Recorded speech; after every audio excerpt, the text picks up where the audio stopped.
Dados ngoten nggih kula niku pun ngaji kalian wong alim-alim kathah, maca kitab nggih pun kathah. Dados kula warai nggih sirine makna Quran ngeten nggih. Jika ada makna Quran yang terkait fisika atau matematika atau apa saja, iku yakinkan bahwa itu pendapat Anda. Kula baleni nggih, kula ngomong ning ngarepe pangeran, iki kula tanggung jawab. Nah ana ayat Quran sing terkait fisika, bisa dibuktikan sekarang juga di zaman akhir. Niku kudu mbok maknani sesuai keyakinan. Tapi kowe aja darani iku maknane pangeran. Kowe yakin iku makna sing cara kowe, tapi kowe aja darani iku maknane pangeran. Jadi misalnya mau Allah dawuh kan al-misbahu fi zujajah. Zujajah itu tetep maknane mau kaca tok. Kula baleni, kula kan apa ayate nggih. Misale jelas nggih, al-misbahu fi zujajah. Zujajah maknane napa? Kaca. Kita sepakat kan zujajah maknane napa? Kaca. Az-zujajatu ka'annaha kaukabun durriyu yuqadu min syajarah. Lah, makna fatilah ku dawuhe mufassir. Makna umbubah nggih dawuhe mufassir. Dadi akhire dadi makna sentir ku gara-gara mufassir. Paham nggih? Eling-eling nggih. Dadi umpama iku keliru ora kelirune Quran, kelirune mufassir. Dadi riyen ulama Kudus. Dadi walhasil ini kula cerita. Mari kula cerita teng mriki bingung nggih. Nek etika wong Jawa cerita ora oleh nyebut jeneng. Nek etika ahli hadis jeneng kudu disebut, nek ora dadi hadis majhul. Paham nggih? Kula baleni nggih, nek pendapate kesepakatan ahli hadis, nek cerita ilmu kudu jenenge disebut. Nek cara etika Jawa, nek sing nyerempet-nyerempet miring iku ora oleh napa disebut. Jadi di Kudus itu pernah ada perdebatan kiyaine iku alim, gurune ya alim. Tapi murid-e ketoke luwih alim, alim banget. Sing gurune yakin wong munggah bulan ora mungkin. Zaman Armstrong, Karen Armstrong ini sing munggah bulan pertama sebentar. Neil Armstrong nggih. Neil Armstrong. Zaman kula jek alit. Tapi kula alit lah anake kiai putune kiai dadi krungu-krungu perdebatane. Ora mungkin. Wong Nabi Muhammad sing kekasih pangerane munggah langit kangelane koyo ngono mbek Jibril. Apa meneh iki wong kafir gak mungkin iso munggah bulan. Wong bulan ning langit sab keempat. Wes duwalil. Jare muridé mungkin. Pokoknya mungkin. Jadi gurunya mendalil Quran, dalil hadis. Muridnya tetap muni mungkin.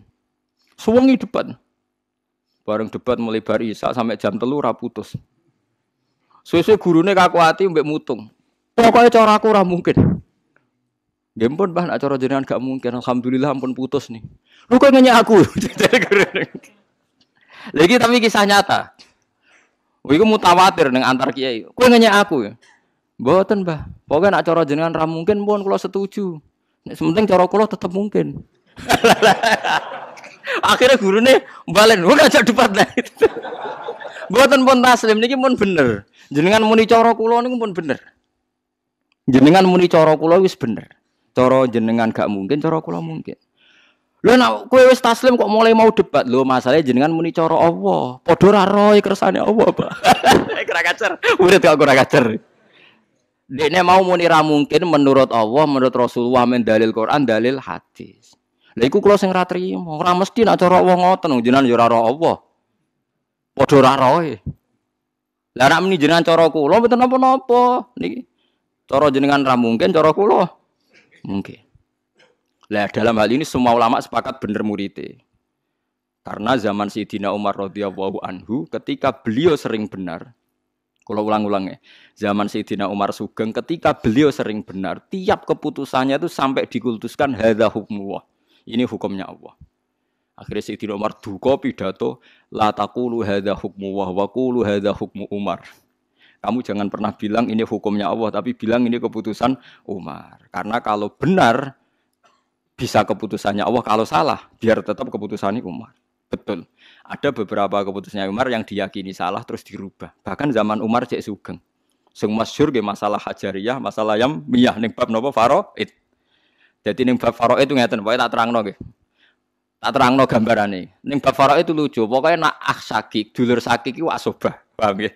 Tapi nak dulur li awaladil malah furud min dawil furud. Suatu saat ana masalah dulur li untuk warisan sakit berhubung asobah. Malah rantuk warisan.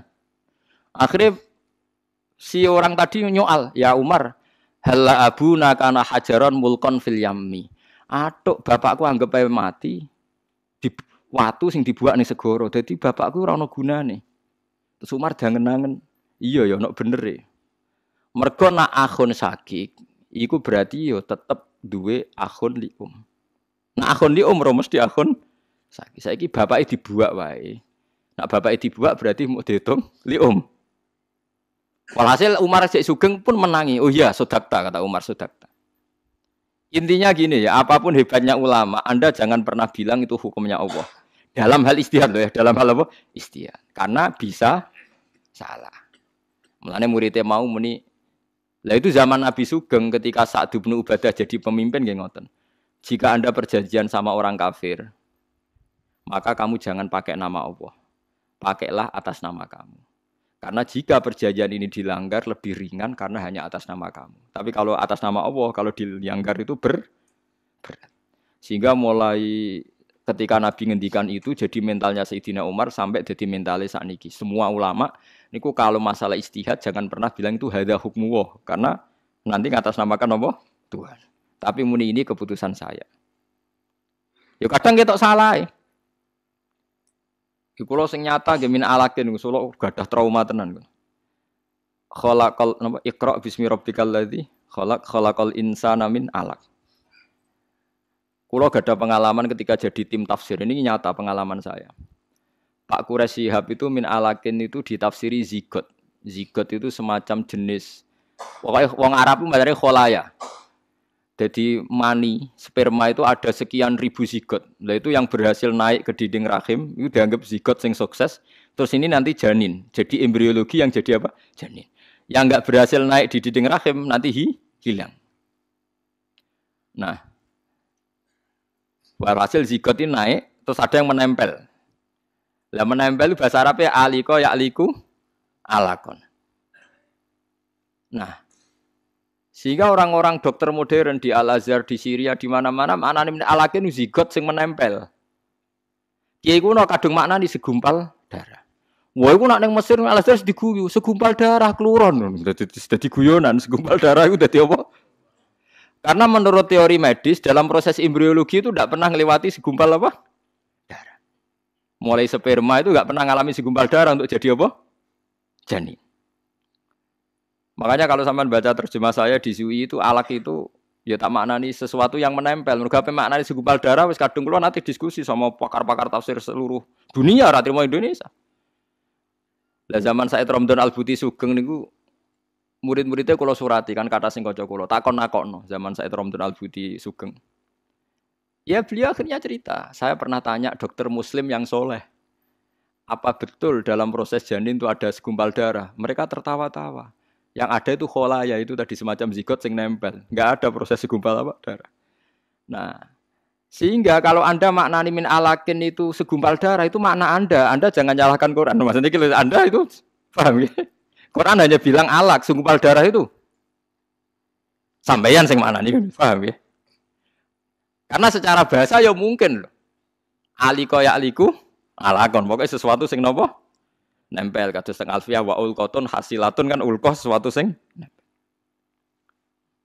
Kula ki nate dibantah ki, berarti jenengan tentang Quran. Wong ning Quran jelas Gus manusa digawe saka segumpal darah. Aku hafal Quran ra ono kata segumpal darah wis omong ngono. Sing ono khalaqal insana min alaq. Endi Quran segumpal darah endi gak itu.